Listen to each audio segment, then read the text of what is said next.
Dear students, in this lecture we discuss solved example number 9. Okay students, इस lecture में हम solved example number 9 को discuss करने जा रहे हैं. If forces P and Q acting at an angle theta, दो फोर्सेस हैं आपके पास P और Q, उनके बीच का जो एंगल है वो क्या है बच्चों, थीटा है. बी इंटरचेंज इन पोजीशन, अगर उनकी पोजीशन को इंटरचेंज कर दिया जाए, P को Q से रिप्लेस कर दिया जाए और Q से P से रिप्लेस किया जाए, शो दैट देयर रिजल्टेंट, तो जो नया रिजल्टेंट आएगा और पुराना जो रिजल्टेंट है उनके बीच का जो एंगल है, mean show that their resultant turns through an angle, और कितने एंगल पे टर्न हो जाता है, वो फाई पे टर्न हो जाता है. तो शो करना है कि टेंजेंट फाई बाई 2 किसके इक्वल आ जाए, P minus q by P plus q tangent theta by 2. Okay students, तो हेयर मान लेते हैं कि आपके पास पॉइंट O है. O पॉइंट पर OA के अलोंग जो फोर्स एक्ट हो रहा है वो आपके पास P है. OB लाइन के अलोंग, OB लाइन के अलोंग फोर्स जो एक्ट हो रहा है बच्चों वो हमारे पास क्या है, Q है. OA के अलोंग फोर्स P, OB के अलोंग फोर्स Q. तो आपको पता है इन दो फोर्सेस की वजह से आपके पास एक रिजल्टेंट होगा, वो किसके अलोंग ले लेते हैं, OC, और R हम ले लेते हैं R with the resultant of this two forces. और आपको स्टेटमेंट में दे रखा है कि P और Q फोर्सेस के बीच का जो एंगल है वो क्या है, थीटा. मीन्स ये एंगल आपकी बार आपके पास क्या है, थीटा. और ये मान लेते हैं कि इस रिजल्टेंट ने फोर्स P के साथ जो एंगल बनाया है वो क्या है आपके पास, अल्फ़ा. क्लियर है? ओके. थीटा आपके पास क्या है, theta be the angle, theta be the angle between forces, between forces P and Q. Theta हमारे पास वो एंगल है जो फोर्सेस P और Q के बीच का है. और अल्फ़ा हमारे पास क्या है, alpha be the angle, alpha be the angle made by resultant, made by resultant. Resultant ने जो एंगल बनाया किसके साथ, with the force P, with the force P. Clear students? Alpha हमारे पास वो एंगल है that is made by the resultant with the force P. अब second case क्या कहता है कि P और Q को इंटरचेंज कर दिया जाए, मतलब जो P फोर्स है वो OB के अलोंग आ जाए, मतलब ये जो Q है इसकी जगह पर आपके पास क्या आ जाता है, फोर्स P आ जाता है. और OB के लोग जो Q फोर्स है उसको OA के कोरस्पॉन्डिंग कर दे, अगर P की जगह पर क्या कर दे, Q. P और Q की अगर पोजीशन को हम इंटरचेंज करते हैं तो उसकी वजह से रिजल्टेंट है वो भी तो कहीं ना कहीं क्या होगा, शिफ्ट हो जाएगा. मान लेते हैं कि आपका जो रिजल्टेंट है वो आपका किसके लोग आ जाता है, OC डैश के लोग आ जाता है. और आपको पता है कि फोर्सेस तो का मैग्नीट्यूड तो सेम है, तो रिजल्टेंट का भी मैग्नीट्यूड तो क्या रहेगा, सेम रहेगा. लेकिन बट उसकी क्या चेंज हो जाएगी बच्चों, डायरेक्शन चेंज हो जाएगी. पहले रिजल्टेंट आपका OC के अलोंग था, अब रिजल्टेंट आपका OC डैश के अलोंग है. अब नया रिजल्टेंट किसकी वजह से आया, P और Q को इंटरचेंज करने की वजह से आया. क्लियर है? तो अब ये जो रिजल्टेंट है बच्चों, अभी आपने देखा था पहले वाले केस में रिजल्टेंट R है वो P के साथ एंगल अल्फ़ा बनाता है. अब रिजल्टेंट तो अब भी R है लेकिन अब P कहाँ आ गया, Q की जगह पे आ गया. तो इसका मतलब ये वाला जो एंगल होगा, ये वाला एंगल भी क्या होगा, अल्फ़ा ही तो होगा. और हमसे क्या पूछा गया है कि इस रिजल्टेंट और इस रिजल्टेंट के बीच में जो नया एंगल बना है, मतलब कितने एंगल पे वो टर्न हुआ है, वो आपको स्टेटमेंट में दे रखा है कि वो फाई एंगल पे टर्न हुआ है. देखिए their resultant turns through an angle phi.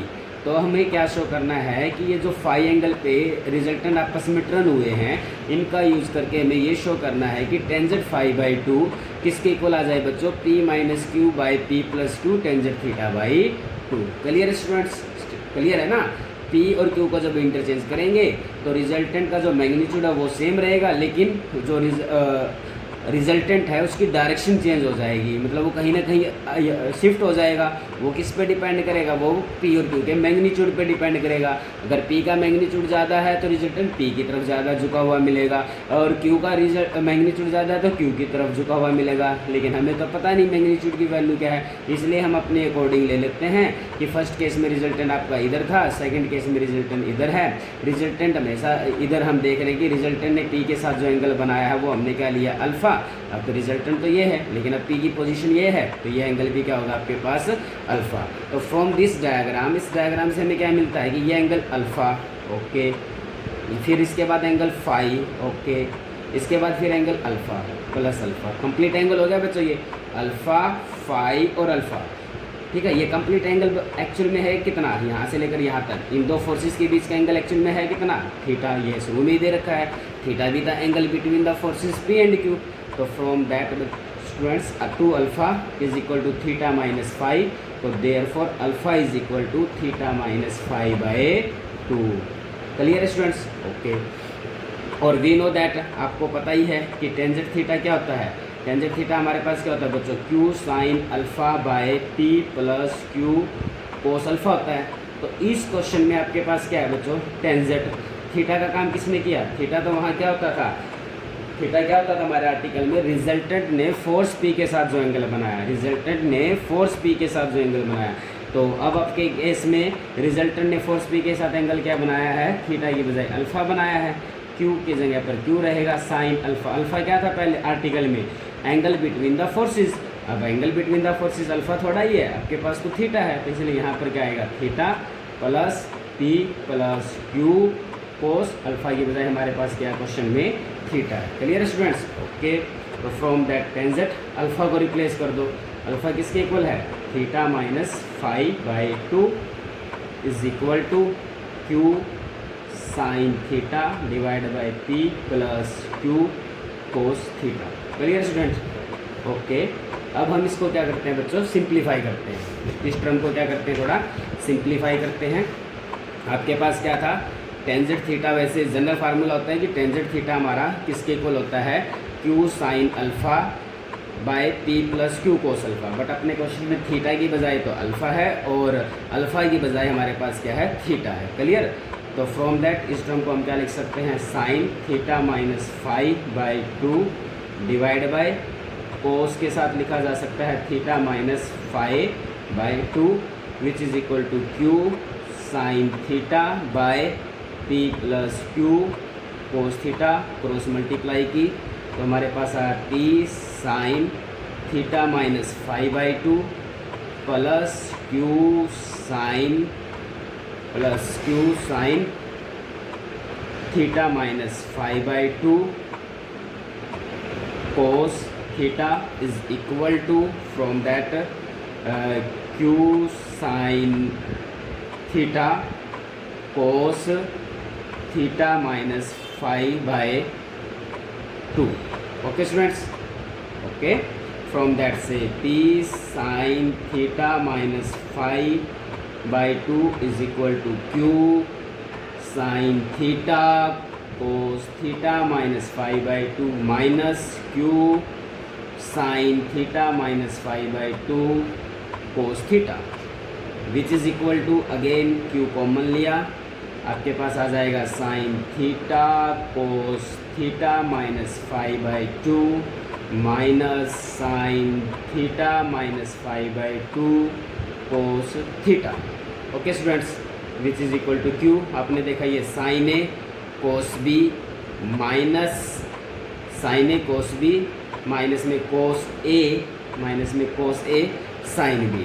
Okay, तो that can be written as sine A minus B sine A का काम करेगा थीटा और बी का काम करेगा थीटा माइनस में 5/2।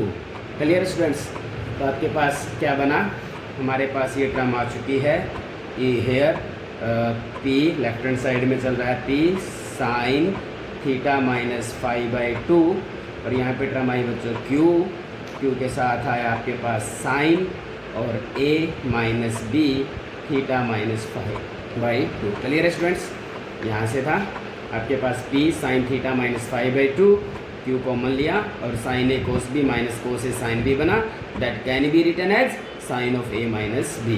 ओके स्टूडेंट्स, आगे कंटिन्यू किया तो from that here is Q, यहाँ पर साइन और 2 LCM 2 theta minus theta plus phi which is equal to से Q sine theta plus phi by 2, here is P and sine theta minus में phi by 2।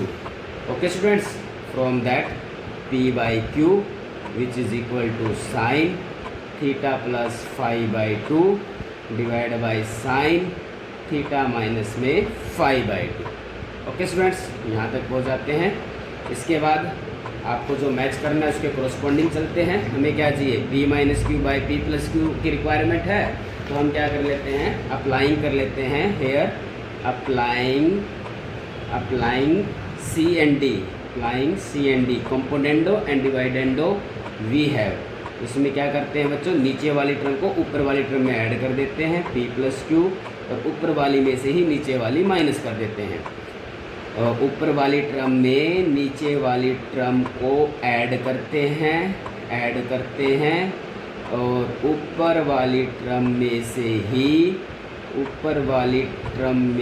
ही नीचे वाली term को minus करते हैं in C and D, componendo and dividendo में। Okay, ये बच्चों sine C plus sine D बना, तो इसको जब ओपन करेंगे तो ये बन जाएगा आपके पास 2 sine C plus D by 2 theta plus phi by 2 plus theta minus phi by 2।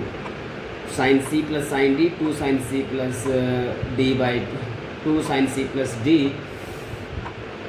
By 2 by क्या आएगा बच्चों 2 बाई 2, साथ में आएगा cos C minus D by 2 theta plus five by 2 minus theta minus five by 2, और divide में क्या आएगा बच्चों आपके पास 2 आएगा, C minus D by 2 divide by again sine C minus sine D, तो यहाँ जाएगा 2 cos C plus D by 2 theta plus five by 2 plus theta minus five by 2 divide by 2, फिर आ जाएगा आपके पास sine C minus D by 2 theta plus five by 2 minus theta minus five by 2 divide by 2।